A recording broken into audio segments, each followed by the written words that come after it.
There's a fly on my line when I think of you. All right, welcome back to Unraveled. I'm Alex Kahn. I'm Olivia Fiola. Yes. We got ourselves a turn up in the house. Mm-hmm. Turn up in the house.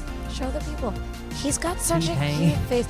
Do you think his old owners and siblings used to make fun of him for his underbite, and that's why he won't ever look at the camera? Maybe. You think they're like, oh, fucking ugly with your underbite, you fucking loser, you big fucking dumb loser? They did something to him. I know, it makes me sad. Don't talk about it. He can hear you. He can hear. He's triggered. He is. Oh, you little trigger boy. And then he'll go take it out on his privileged, tiny, perfect, adorable brother, who didn't ask to be perfect and adorable. He just is. Yeah. If you're listening, if you're watching on Patreon, you can respond. I'm going to put a poll up. If you're listening, you can go to Patreon and you can join our Patreon for free. So there's really no reason for you to not do it unless you think we're ugly. And if that's the case, then get the fuck out, right? Yeah. Get the fuck out. You I wanna see don't this cute care little if dog? you're listening. The thing is, now that pretty people also make radio, Yeah. don't punish us. YouTube. That's what it's for. That's why the successful people are on YouTube, because they have the skill of radio and See, in my the look of experience, TV. the Some. meanest people are on YouTube. I mean, I can't speak for content creators, but I Yeah. assume they're all one. Viewers, yeah. And aren't? I mean, it's like the inventor of something is the person who had the original need, right? Like it's. Yeah. I assume the viewers are the content creators, right? Mhm. I'm a viewer of Instagram, but also a creator of Instagram, right? Yeah. So I just think they're so fucking mean. My worst comments come from YouTube. On Instagram, at least they're fucking grown-ups about it, and they just report me privately to Instagram. On YouTube, it's always the spot I get those people who want to be clever. Like they're like, oh, she's a comic. I'm going to make a funny joke about her.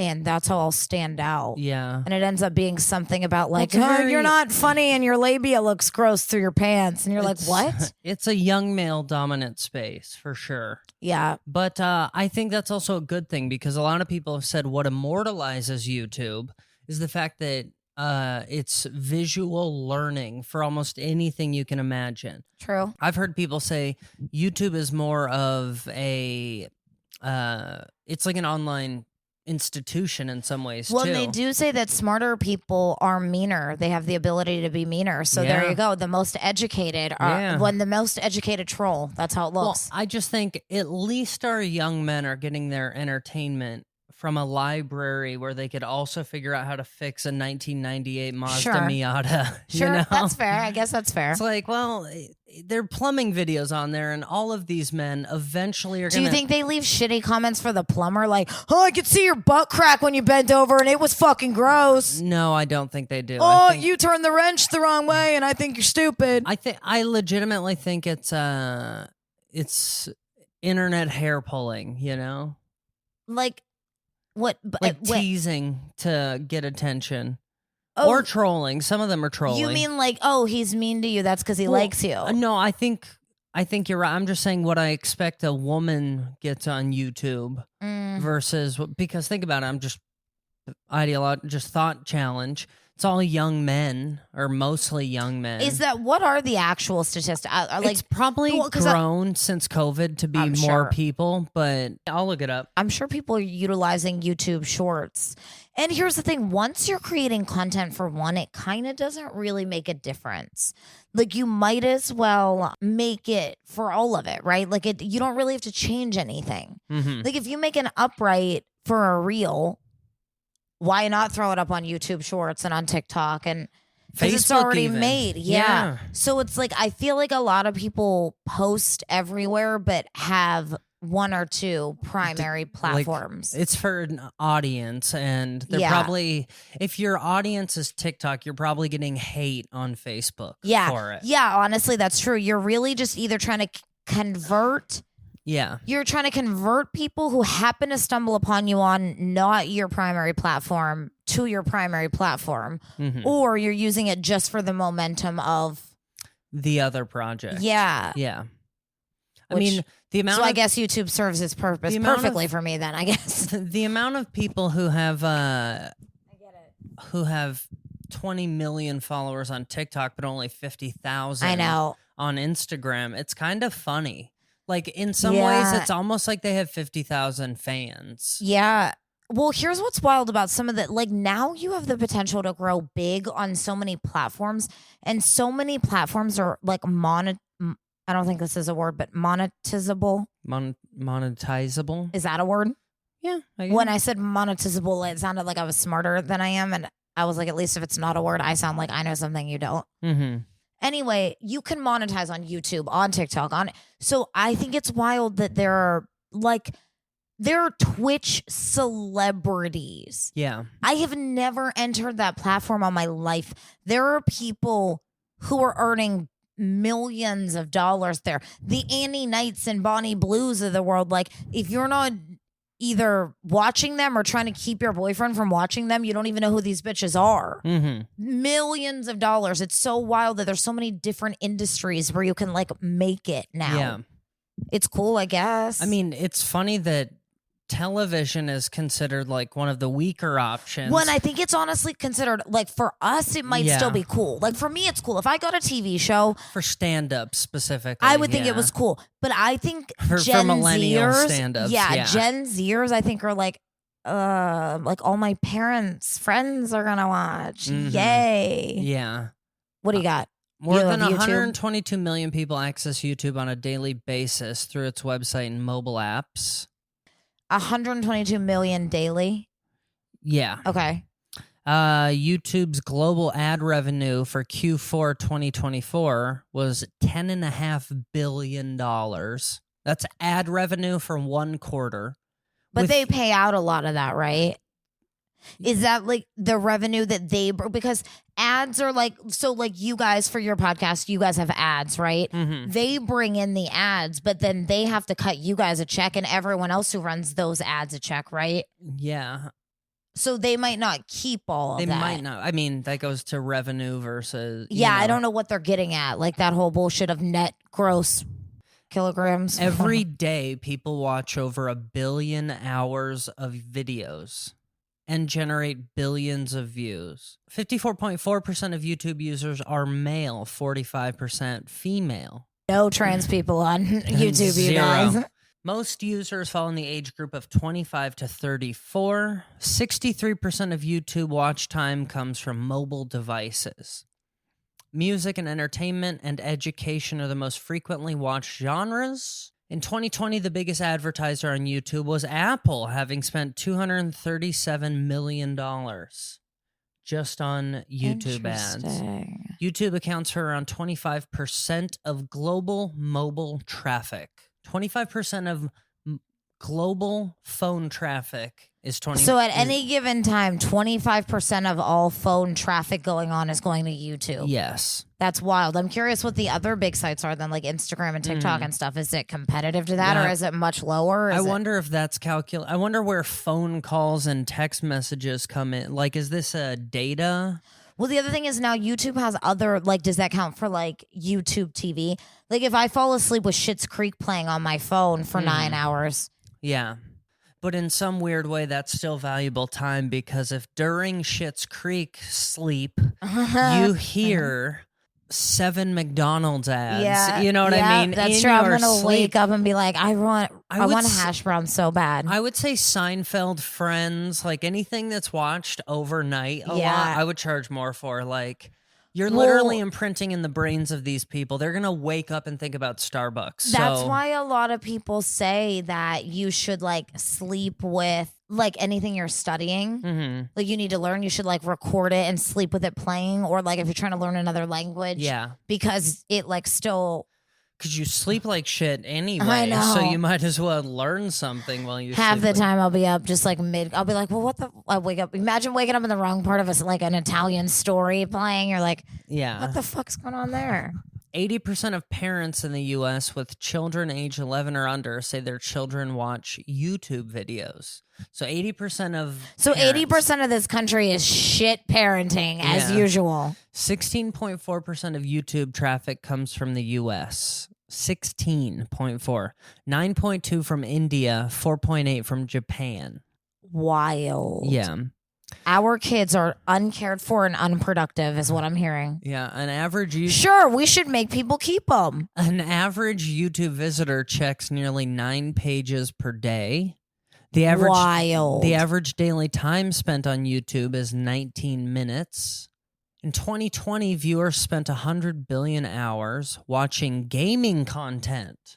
100 billion hours watching gaming. That was COVID, though. I'm sorry, though. Are you saying that they spent 100 billion hours watching other people play video games? I believe that's what I'm... Jeez, it's the only way that NASCAR could get more pathetic. 72% of people used YouTube to consume fitness content in 2020, which that's always good content. Yeah. Dude, you got to wake up at 4, post a video at 4, let the world know I was up before you. I'm the man to look out for. I'm hot on your tail. I'm the guy to look out for at the gym. I'm on Swole Patrol. He's just chugging water out of like a gas thing. By the time they wake up, I've had 3 protein shakes. Come at me, bro. What's going on? I listened to 2 episodes of Joe Rogan and did 4,000 push-ups this morning. What the fuck did you do? All before I took an ice bath. Yeah. I've done cryotherapy 16 times this morning. I've got more creatine in my fucking veins right now than Mr. T in his prime, all right? I'm the man. I've traded Bitcoin with 4 other currencies before you woke up. I had breakfast on a Zoom with I had breakfast on Zoom with my attorney, and he said shit's looking great, all right? This sounds a lot like Russ Hanneman from Silicon Valley. YouTube is the most used social platform for research purposes among business-to-business decision makers. YouTube Shorts generates more than 70 billion views per day in 2023. Well, then I'd hate to see what YouTube Long creates. Anyway. So it sounds like a bunch of dudes that I went to high school with are just being real dicks to me on YouTube. Yeah. What are you going to do? But didn't they like you back then, too? I don't think they ever did. I think they had their chance. Post more fitness videos. More camel toe. Less talky talk. Yeah. Figure it out, broad. California opinions, please. Yeah. You know where your tits bounce? Everywhere. Mm-hmm. Hit the treadmill, sweetheart. Then the kitchen. Out here pretending to be Ann Coulter and shit. You're not funny. Ann Coulter. Women aren't funny. Ann Coulter. That's such a funny reference. I was just trying to think of like somebody, a political influencer that like they know. Someone who was like a thinker. That's so funny. Bro, I heard they got whey protein on tap at the Comedy Mothership. Bro. And... in great news, the best news of the year, the finale of Love Island, it is over. Thank you. There's a reunion coming. I'll take it. One more episode. Probably 2.5 hours. This is the Super Bowl for dumb women, and and the Super Bowl is dumb men. I'm not saying sport. I think... if you know my opinions on the Super Bowl, they're not that high either. It's a weird holiday. You know what I mean? It's the only time you talk to your kids is when your team wins. I don't think it's, Mom, did you see Nick and Alandria won? That's like, do you know how many women have probably reunited? With their mothers? Mm-hmm. Oh, between that and Vanderpump, yeah. It is funny how few people, like young dudes, have even heard of it. Yeah. Which is funny because it's the new Bachelor. Anyway. It's over, and I'm thankful for that. They're bringing this filth to a nation such as Fiji. Yeah. Like now you're going to hear like the boat drivers going, eat that kitty in the hideaway. Honestly, this is how we make a fortune. You know, in Washington, they do in Forks, Washington, they do the tours and they have the gift shops. And we moved to Fiji. And we started a Love Island tour circuit with a gift shop. Oh my God. Yeah, we get all the burnout, the ones that couldn't really carry any podcasts or the YouTube mean ones, the ones that get voted off early. We get them to come like bartend for the summer or something. The bitch who wouldn't kiss anybody. Yeah, she can come. Yeah. Oh, she's going to be annoying to work with. By the way, I love that over the course of this, you have been the one to bring the Love Island news. Well, I like to be the one to bring it up because it allows you a chance to vent it without it being the topic of discussion every week. It's like a blow-off valve. I see. Okay. But what I really think is I think it's a very fascinating look at where entertainment is going, and I do work in that industry. So here's the thing I really hate is all of them turn to podcasting. So yes, it is my business what they're up to, because apparently if you could just not say the N-word on a podcast, you could stay on Love Island. Yeah, honestly, well, it's not about what they do after. It's more about what they do before, apparently, that comes back. Yeah. Okay, so what do you got? Or were you just telling people you were happy it was over and then... Well, no, I was using that to segue. Okay, I'm a good. professional I wasn't here. sure if you just wanted to make the announcement and then move on to, so planes are going down, you know. So it says, Love Island USA was ruined by the USA. Unfortunately, America has wrecked yet another of its prized institutions. Yep, that's fair. 7th season of Peacock's reality dating series, wrapped up on Sunday night, holds the distinction of being both a supremely popular hit and what many viewers decree as the worst edition of the franchise yet.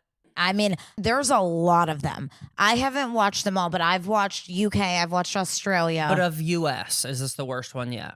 Oh, are you saying the USA one is the worst of all the Love Islands, or of USA is this the worst season? This is the worst USA yet. Yeah, both. Okay. Both are true.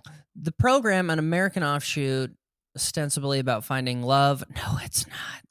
As contestants, attractive guys and gals with varying degrees of lip filler and body art, collectively known as Islanders, couple up in a Fijian villa and explore their partners and new arrivals. But this season saw infinitely more strife than love. Fair. Yep. Mm-hmm. Participants with established romances were dumped from the island throughout the 6-week run. It is true. The Islanders, they cannibalized each other. It was like Lord of the Flies this season. Well, and you know what's crazy is I think that last season set the tone for that. Like, we've talked repeatedly, you and I, like on our own, about Leah from last season. I didn't like Leah. I felt like she was a bully and a mean girl, and I felt like the way that she handled that thing with Rob was wild. Yeah. And the fact that it was like getting brushed under the rug like she wasn't. And so even by the time she had come back for the reunion, which is like 3 or 4 weeks after, she had hit like 1 million followers, maybe 3. I actually think they asked her and on the reunion, and she was like 3 million. Yeah. And I was like, what the fuck? Like, that's wild. But what I think happened is I think that whole group set that tone for this idea of like, you're not here for love, you're here for testing connections. Yeah. Because remember, they voted off Rob's girlfriend. What was her name? Andrea. Yeah. They voted her off because they were like, oh, you've been so locked in. You guys are so locked in. It's like, it's not called Fuck Island. Nikki Glazer's down the street. She's in fucking New Zealand or whatever. Wherever they're It's not Fuck Boy, it's Love Island.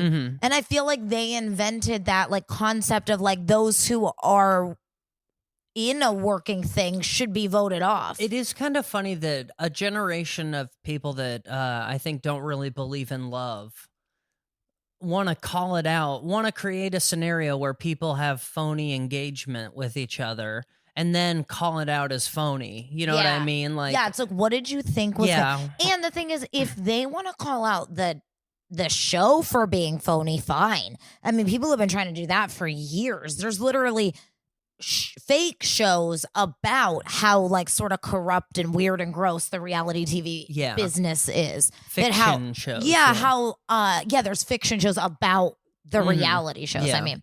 And then there's like documentaries and shit. You can find information if you look deep about how, I mean, the cast of Love is Blind, not this past one, maybe not even the past 2. There was like a massive scandal on that one about, wasn't there like a sexual misconduct allegation? There was an allegation about like mistreatment, like they leave us to lay around in these like sheds all day. We can't, there's no rooms for us. There's no food for us. I think the last 2 seasons of Married at First Sight, I only know this because I edited a podcast about it. I'm not don't message me your fan theories. I don't know who these people are. But I think they've been ripe with scandal the last couple seasons too. And I think what I see it as is they're just trying to get influencers now.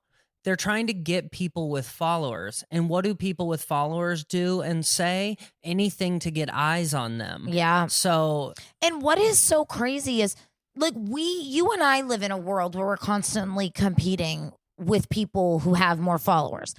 In some weird way, while I don't condone it, it makes sense. If you're going to put people on a show, somebody has to fill the room, right? Mhm. If I have 5 people who follow me and I can't tell anybody to come to the show, but somebody else has 100 people, it makes more sense. yeah. But this is a fucking network. This is multi-million-dollar production. Like, you don't need the eyes. They're coming. I think what they've also realized, though, is there is so much, because what did they do? You vote. There's such an interactive element to these shows in general. It's how they keep people hooked. And the interaction's all on the phone now. So I Yeah. think they have to speak to people. Like, Peacock isn't getting the word out. And so they're probably using influencers to try to get the word out. It's just crazy. Like, how is Peacock not getting the word out?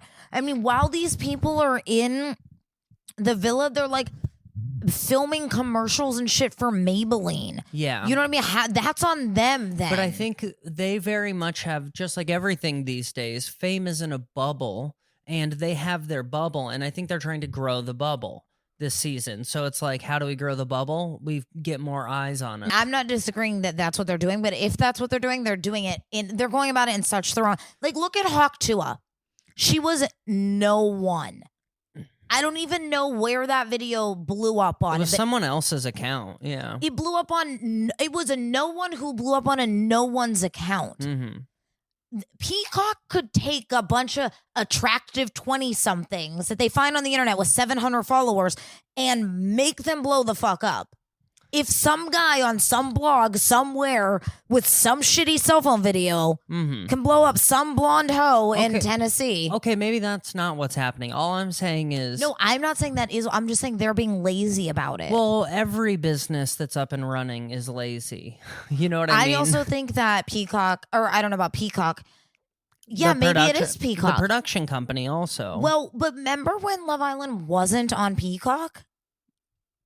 It was on something else. It wasn't always on Peacock. It wasn't always handled by like Sarah Hyland. Remember her, the chick, the host? She might have been the first host of Peacock Love Island. There's a couple, because again, it was, to us, I think the first one was British, right? Was it very originally? Yeah. I think so.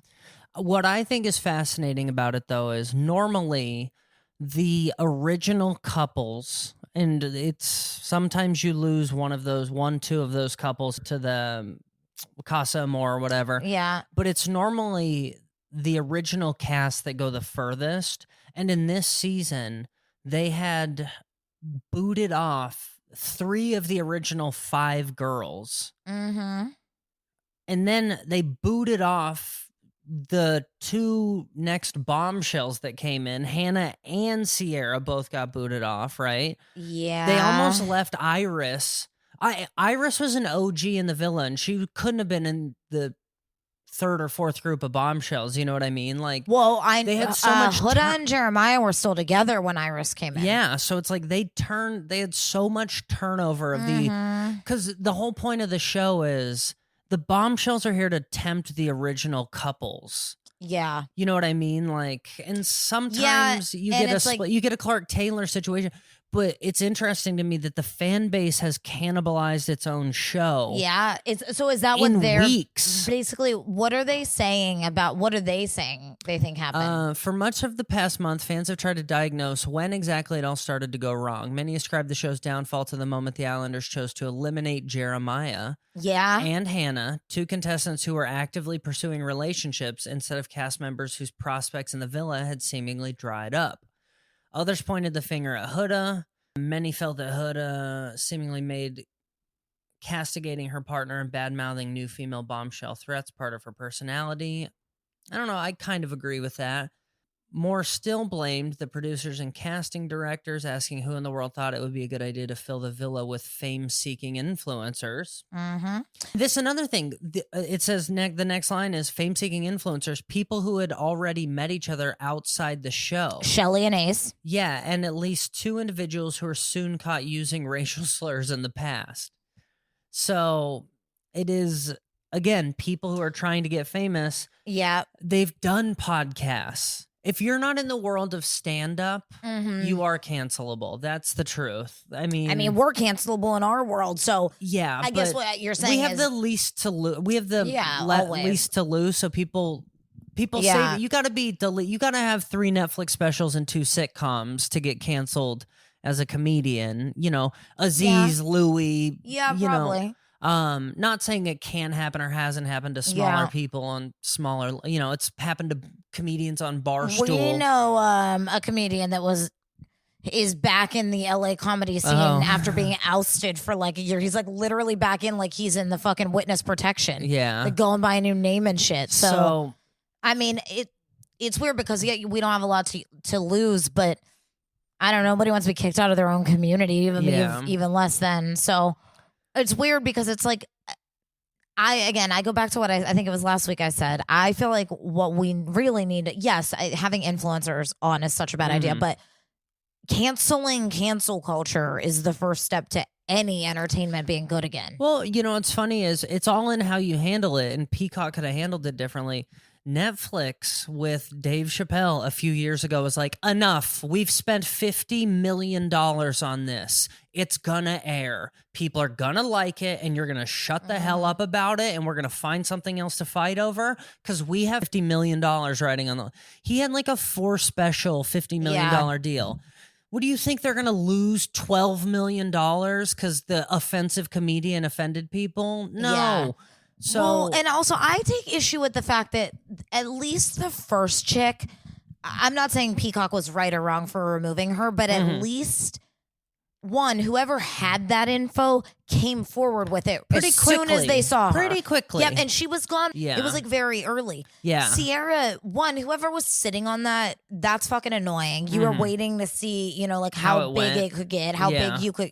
And then second, that's how that or culture. did it come out? Did Peacock get the info as soon as the Sierra got put into the show, and they sat on it because they wanted to see what would happen? I have an article about it. Yeah, and again, it's like. And the other thing that I think the is producers of these shows very much create drama too, so they might have been trying to stretch it out. Like maybe she is racist, and maybe we can get her and Olandria going off. Or there weren't any Asians. Zach K, when Zach K says she called me a slur. Well, maybe that's why. Didn't they let her go to Casa for like a day? Wasn't she in the middle of Casa when she got pulled out? Or no, was she not? No, because she came back and they got back together. That's right. Because I was thinking if it was the middle of Casa, they would have been like, put her with him for 24 hours, see if she hits him or anything. So I don't know exactly, but I'm pretty sure the first girl that got kicked off was pretty much like, I said what I said, motherfucker. And she's that's still kind of saying that. Yeah, she's like, fucking, who cares is I think what she's saying. Now I think I actually read an article from what she said, and she said something along the lines of like, I didn't mean to hurt anybody's feelings. If you're someone who's actually offended by this, like, sorry, my bad. But also, like, you don't know me. You don't know anything about me. You don't know my upbringing. Like, you don't know me. And her and Sierra both touched on this, and I kind of agree. No matter how much you dislike Sierra or Yulissa or either, love Team Yulissa, to try to get someone's family deported over this is wild. Yeah, both of them have said. Because neither of them are just white. No. I mean, I don't know what they are, but it is so funny to be canceled for being racist and then deported. You know what I mean? To me, it's the irony of the death penalty. Yeah. It's you're literally murdering someone because they murdered. Yeah. I just think it's kind of shitty that it's like. Well, I have a full article. Okay, go on. About her that I haven't even really read too much about of. Who? Sierra. Oh, okay. Can I say this? I didn't read the article, but I saw one headline from Huda. Huda, and you know, now that they're all home, they're all doing interviews and blah, blah, blah. And Huda said she called Sierra the biggest bully in the villa or the biggest mean girl in the villa or something like that. I believe it. Sierra Ortega, a contestant on the current season, on Sunday night, it's kind of going over. They just said Sierra's left the villa due to a personal situation. And it says here, if you're just watching the show, you might assume it could be anything, health, family. That's what I said. I said, I bet like one of her parents died or something. But anyone with the faintest connection to Love Island USA fandom on social media would have immediately known this was the result of a snowballing campaign to get the series to boot Sierra off after screenshots of Instagram posts resurfaced online, Wild. which showed her using a racial slur. You know the word she used. Yep. You know the word she used. Mm-hmm. Choo-choo? Chi-chi? Chilies. Cha-cha-ching. Ching. You know what she said. It's a racial slur used against people of Chinese and East Asian descent. And that's a big window of people, honestly. Are you telling me I can't go on national television and offend half of the Earth's population? How is that going to happen? The usage, it says here, the usage was ugly, but what happened since has been even uglier. Even uglier. For much of this season, she's been a fan favorite, widely considered the most emotionally mature woman on the show. Well, she's also the oldest. Yeah. So that makes sense. And her boyfriend was the youngest, right? Yeah. She reminded me, in the beginning, remember Nicole, probably the hottest one from last season, the dark-haired one that was the medical equipment. Oh, yeah. She reminded me of her. I think Nicole was older. It says here, she gained hundreds of thousands of Instagram followers, and in parentheses, in many ways, the game's true prize. She was positioned to win, which she was. For sure. But a sour note had begun creeping into the public's perception of Sierra. Her earlier decision to eliminate a popular fellow islander as part of a group vote, and her subsequent defense of the decision that encapsulated the thread and hypocrisy running throughout the villa this season, started to turn fans against her and her two closest friends, whom viewers dubbed Mean Girls. Oh, so was that the thing with Shelley? Because I wasn't sure why. I remember America didn't like Shelley for quite some time, Shelley and Ace. Yeah. Yes. And what's weird... The Shelley thing might have been... I don't know. It also... I don't know who they're determining is her two closest friends. Yeah. I don't know if they mean Shelley and Alandria, or if they mean... Because I know she was good friends with Iris, but I don't feel like Iris had any of that backlash, do you? No. Here we go. It was... No, I don't think Iris was the mean girl. It would have probably been Shelley. And Alandria, that's what I think. And I think Alandria only got a pass because of what... I think what Taylor did saved Alandria. Yeah. She also kissed Sierra's boyfriend. And then pretended like it was nothing. And she also waited a full day to tell her about it. And I know that's not that long, but in the villa it kind of is. Yeah. Think about it. If you wait a full episode to tell someone. It's 1/30 of our total relationship. And it's everything that we're seeing in between. And it's also your job is to sit around and talk to each other all day. Yeah. That means you had to avoid it for at least. Right. Anyway. You want to hear what she said? Yes. In an Instagram story about getting Botox, she said, I can also be a little chinky when I laugh, smile, so I love getting a mini brow lift to open my eyes and get that snatched look. Okay. So she was actually saying she wanted to... So she was using it as a derogatory term as well, if you will. Yes. For herself, at least. Another Instagram post, this one from 2015. It's wild. If she would have said squinty... Yeah. None of this would be happening. And that was from 2023. In another post, this one from 2015 showed Sierra smiling on a hill, captioned "Still chinkin', even at the top." Other circulated. Wait, when was that from? 2015. Okay, well that one doesn't matter, right? I mean, we've all learned from some things. Well, and it's you have a more recent one, so what does it matter? They don't even look back that far to get a proof for an apartment. Right. And it's a bankruptcy falls off your.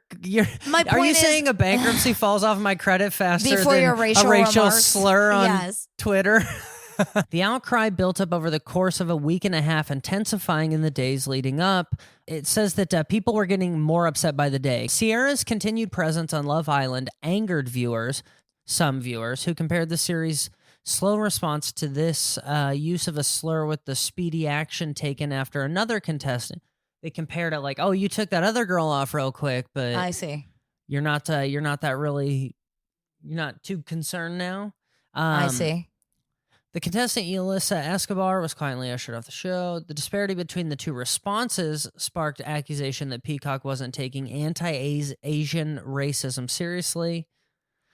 Sierra started losing social media followers en masse. It's so exhausting. I know. A friend of hers, a fellow influencer who's been managing the contestant's Instagram page for the duration of the show, publicly disavowed Sierra and stepped down from handling her Yeah, social I saw media. that. She's like, girl, I cannot respond to this much hate. The ugliness didn't end there. Sierra's family, posting on the contestants' Instagram stories, wrote that they have received threats and attacks. Sierra has been without access to her phone since the season began, will be greeted with a barrage of vitriol. I'm not naive enough to pretend that all of Sierra's detractors sincerely care about Asian people. Many are simply using this. This is kind of where I wanted to go with it is. Many are just like, it's kind of become a form of social media warfare. Yeah. Like the most valuable people in like 10 years are like the weirdos who have been growing up in some cult or like people who live like off the land. You know what I mean? Like That's who's gonna few and far, but because now, well, there's a whole conversation around creating a digital footprint for children. Yeah. And I mean, I think I don't even have children, but I think it's a conversation worth having if you have children is you're essentially creating something for them that they can't undo. Yeah. You're making something that will forever nowadays. Like I was born in 1990. Like we were born in the 90s. What? I know. Have I been lying to you? Oh, God damn. Remember that girl that didn't we do an episode? About? A chick who was like 20 years older than she said she was. Yeah, I think so. I think we did that a while ago. Yeah. Anyway, when we were born, our little kid stuff wasn't on the internet. I mean, I spent like 3 weeks scanning in old photos that were like literally the photo was the only version of the photo. You know what I mean? Yeah. And so it was different for us, right? Like taking pictures of your kid was different. Now it's like you don't just take a picture, you post it. Now it's like, what's the point of taking a daily picture if I don't post it? Yeah. But now this person has this whole record. Like now there's going to be photos of someone wearing Huggies diapers, and then they're not going to be able to run for president because it turns out the CEO of Huggies was touching kids. Yeah. And this baby supported Huggies 45 years ago. Like that's literally what the world is turning into. No, well, it's kind of turning actually into this baby deserves to win because I guess it depends who's on that baby's side. Depends, which is funny because that's where these people end up. They go from Huggies to Depends. Cancel culture is wild, I think, and also, again, the way that social media is being actively used by our government, by the powers to be, to like bully and shut down and say whatever and not have to apologize is like, how do you expect the citizens to behave? But that's, I guess, what I'm kind of getting at is I think it's only working in spheres where it's predominantly young women. Like women are teaming up to say, fuck that girl, kick her off. I don't know. Women aren't typically known for working well together. Not women, but I mean the viewership of this show. Or I guess what I mean is if you're a young person in this country who's been very adamant in the removal of people for... I see, yeah. If the only tool you have is a hammer, everything looks like a nail, this is a tool to them. And now it doesn't really work on anyone else anymore. Yeah. Well, the problem is I think corporations always set the tone for everything we do. Like big corporations decide how we all have to behave because they're the ones with the buying power, right? Like they can cancel your deal. They can fire you. They can... And I think that big corporations fucked up very early on by letting the people feel like they had a say. One of the very first things we were all upset about was fucking Tiger Woods cheating on his wife, and Nike felt this massive pressure to drop sponsorship with him, and they did, and everyone else followed suit. Tiger Woods lost all of his brand sponsorships, and he was a good man. He was a terrible dude. No. He was a terrible husband. I would argue that makes him a terrible father. Does he deserve to lose his livelihood because he was fucking a maid? Isn't that what he was? Wasn't he fucking someone like hideous? He was fucking a lot of people. There were, I think, like 13. All I'm saying is that set the tone for like now this person doesn't get to. If you and I get married and you cheat on me, and you have a job at H&R Block, you don't lose your job because you cheated on me. The funny thing is, even crazier than losing his livelihood, you're right, but even crazier than that is his wife tried to run him over, and society went. Good. Well, I still agree with that. Yeah.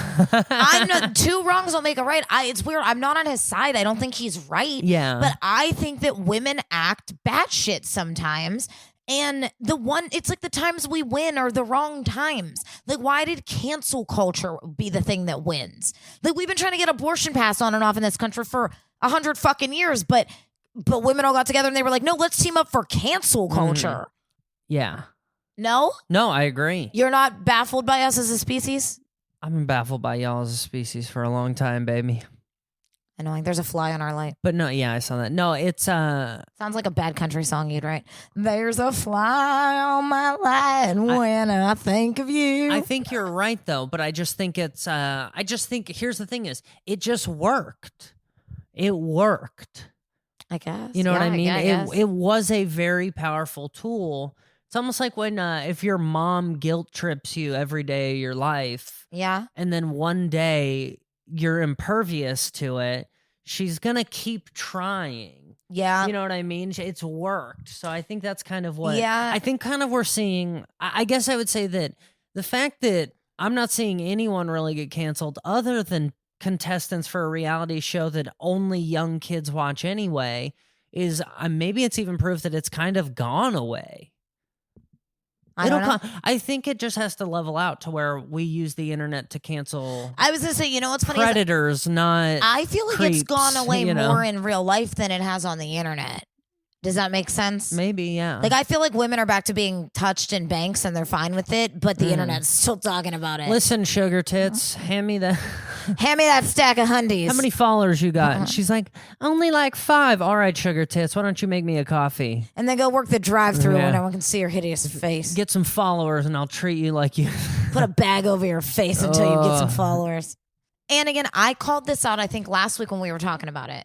I said, I think it's annoying that they're keeping their social medias actively going. And I do think that, in fact, shed more light, like brought more attention to their past thing. You know what I mean? Like when you see someone blowing up on your social media all the time, talking about their fucking Love Island experience, and you're some hateful Asian who feels violated, you're like, fuck, I'm going to send this in, right? Like, I think if they had kept their social medias quiet like they have in the past, it would have gone a lot better for them comment-wise. Like, I think by having someone open up their social medias, they opened up because Peacock posted not once, not twice, I think 3 different times about bullying to their contestants. They opened up the floodgates by doing that. Well, where would they be bullying if these people weren't actively posting every day? Like, sure, you'd have the occasional post from Love Island that says, like, the Islanders after their fucking hot dog eating contest. And then people be like, Huda's a fucking cunt, I hate her. You know, but yeah, it wouldn't have happened to the extent it happened if they weren't fucking posting every day. It says here, most of us can remember a time when watching reality TV was still fun, but something has changed and not for the better. Maybe we were never meant to be able to directly reach Rob, 27, snake wrangler from Alabama, with the tap of a finger after getting mad at something he did on our television screens. Maybe at the end of each episode, we were always supposed to turn off the TV and get back to reality. I mean, that's true. And at the end of the day, at this point, we're giving these people the same power and influence that we're giving actors, right? So when... Well, in some cases, in the last season's case, we're literally giving them a show. So Leonardo DiCaprio has been pissing women off for the last 3 decades by dating 19-year-old women. We don't DM him and be like, you're garbage, you're misogynistic, you're what's wrong with this country, because we don't feel like they're accessible. So in some ways, if we're going to make these regular, everyday people feel like celebrities, then they're no longer accessible to us either. They get to act like celebrities. I don't know. Again, yeah, I disagree, one, with the reason for cancellation. It's like, would I say it? No, maybe. I don't know. I guess, to be honest, I didn't even realize it wasn't okay. Look, I mean, when you compare it to something like saying the N-word. What? What you mean the time? I can't say that anymore? No. What do you mean I can't say Oriental anymore? Honestly, what's wild, though, is you probably can. I don't know if you can. It always kind of comes back. That's what I mean is, like, gay people or some gay people are using queer again, like it's like empowering. Whatever. My point is, we cannot expect there to be, it's just like the same way when we started canceling journalists, like, you know, whenever that was, for trying to share the truth. We can't expect people to create content and share things if they have to die on every word they say. If Joe Rogan doesn't, fucking Sierra Ortega doesn't. Yeah. That's all I got. You got thoughts? No. Well, I just think it's interesting that, I don't know. I mean, I find it interesting that they've created a universe of regular people, and I guess in some ways, these people, I've always said this about these shows. After about the third season, once the jig is up, talk about stuff I probably can't say anymore. But once everyone knows about the show and the show is a hit, it's only people trying to use it as a conduit of fame. You see it on every single one of these shows. So like these shows are almost doomed from the start. Well, and let's be honest, the contestants keep getting younger, the bikinis keep getting smaller. Thank God. No one is looking for love. That's the other thing is, so maybe your platform and what you're doing doesn't line up with what you say you're doing. So maybe you should just realize that you're too hot to handle without the fucking Alexa that makes you not fuck. You know what I mean? Like, it's like maybe the decision to vote someone off doesn't make sense because none of these people are here for what they say they're here for. In a weird way, the social pressure, be it the social media pressure, the fan pressure, the just pressure that people feel being a public figure, the social pressure is the Alexa. You know what I mean? It is the thing that says you're not allowed to fuck. Yeah. Because the whole point of Fuck Island, whatever that show is called, what is it? Temptation Island? No. Too hot to handle. Too hot. Is that one coming back? I don't know. Bummer. Maybe it is. Maybe. Well, they made one that had like I think there's actually a season we haven't watched and it went off the rails. They made one that had like with an the bat, evil, and it was like you can finger each other for the next 12 minutes. Yeah. And like it was weird. It was like get all your sex for the weekend. Yeah, it was now. like a weird horny bro, but it was a woman. Yeah. I don't like that. Anyway, it's talk about performance anxiety, right? Yeah. God, you know half of those guys are like fucking just smack we They're got all drunk. 38 minutes to bone all 5 of these women. Yeah. So I just in some way the social pressure is the show. Yeah. What do you want? Just a free vacation in Fiji and to hang out with hot chicks in bikinis all summer and not have people talk about it? Like you're living the dream. I'm okay with people talking about it. You're a rich kid for it. 6 weeks. I'm okay with people talking about it, but again, the thing I've said this a million times. I say it about every negative thing that comes up. The Kardashians worked because not only did they realize very early that all press is good press, they leaned into their press. It's only when you switch gears that you lose everyone. You don't need everyone. Target, Budweiser, and now it's this. Trump. No. Honestly, yeah, you're not right. There's been a lot of it, and it feels to me like it's like you are blatantly slapping in the face the people who were like, I'm here for your original vision. Yeah. I like what you like. But literally, that's what's happening with, I mean, Trump literally said that. You know what I mean? Word for like in some almost weird verbatim, way, yeah. Literally, the entire... I'm pretty sure he called them a bunch of pussies and bitches. Our country is dictated. Like, the funny thing is, the people in the country that don't want to hear about how you identify as something. Yes. You know what I mean? Yep. Like, so it's like we're all just in some form of a mind cult, and I'm not for these public displays of shame for anything. Yeah. Have we not been taught over and over and over again that shame, one, isn't how people learn. 2, it's not how people grow. It's self-serving, right? It's like, it's how you put the light on yourself while also making them feel gross. Sometimes it makes people come. Sometimes you think you're punishing them and you can do it. If that's the case. You're trying to shame people in the public square and you don't even know that they're just so into it. They're walking around Pee-wee so Herman. hard. Pee-wee Herman. They're just so hard. Shame.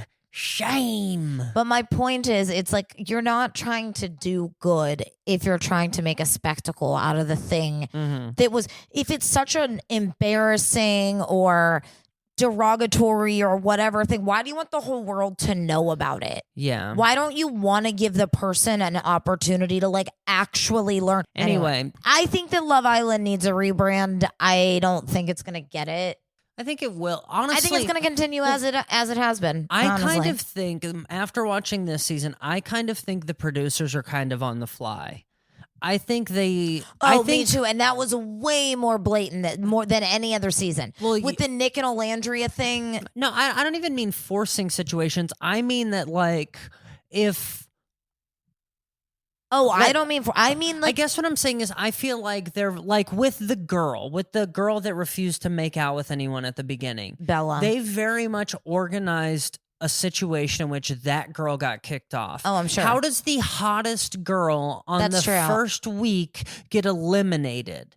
It's never happened. I just feel like the way that elimination lined out, like, but that's what I mean about Nick and Olandria too. The fact that they didn't want them to leave, so they arranged that private pickup, that date. Yeah, like it felt very much like, oh no, we have a plan here.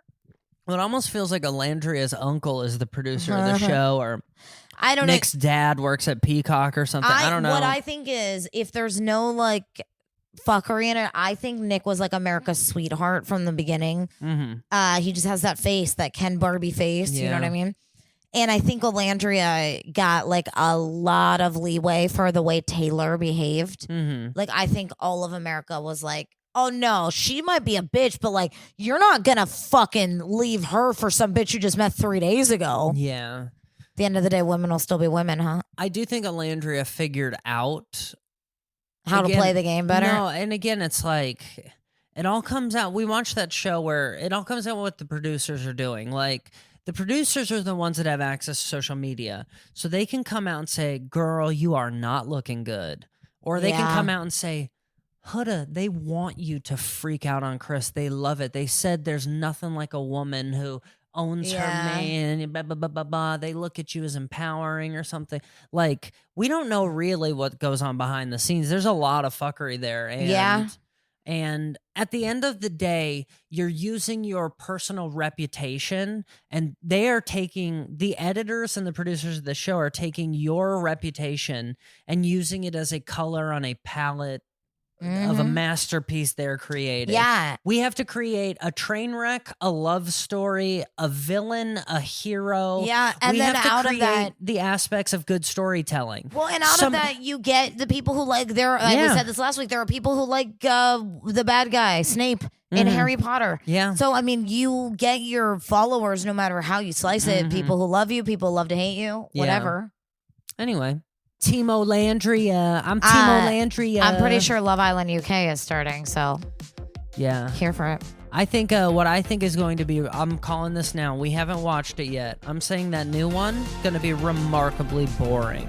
Which one? The new script or the reality show about the last season contestants. Oh, Beyond the Villa, yes. So that was my favorite season of contestants, so we'll see. Yeah, but I mean, one of the hottest ones is, or like... Yeah, what's Nicole? her name? No, what's the other one? The one that's with Kenny. Oh, Janae. They're breaking up, I think, based on the but previous. It's pretty much like... Well, Nicole is one of the ones... It just already feels like these people want to be done with each other, and they're just doing, they're like, forcing them. It but feels like a reunion tour. It feels like the Eagles when they tour. It feels like Oasis coming back together. The Eagles have been together for like 50 years or whatever, 40 years. Like, they're supposed to kind of be like, that guy's an asshole at this point. You guys all got off of television together last year, and you all look bloated. You all look sad. You're all in bad relationships. Like, how bad do you want to keep this gravy train rolling? They're all rich, though. Way richer than us. True. All right, well, catch up with us next week. We'll let you know how Beyond the Villa is. That's all, fucks.